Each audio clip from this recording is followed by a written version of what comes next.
The news line, अचूक वेधक। आज दिनांक 30 जुलै 2024 रोजी सकाळी 8 वाजता धरणामध्ये एकूण 85.37 TMC पाणीसाठा झाला आहे, तर धरण 80.25% भरलं आहे।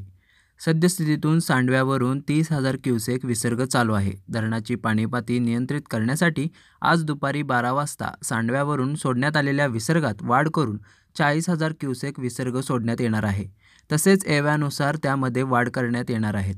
धरण पायथा विद्युतगृहामधील 2100 क्युसेक विसर्गासह कोयना नदीमध्ये एकूण विसर्ग 42,100 क्युसेक असेल। कोयना नदीच्या पाणीपातळीत वाढ होणार असल्याने नदीपात्राजवळील नागरिकांना सतर्कतेचा इशारा देण्यात आला आहे। तसेच सकाळी 8 वाजता कोयना येथे 107 मिलीमीटर, नौजा येथे 99 मिलीमीटर, महाबळेश्वर येथे 158 मिलीमीटर पावसाची नोंद झाली आहे। द न्यूज लाईनसाठी अमोल डकलेसह Suhas Kambe, Karad. The news line, अचूक वेधक।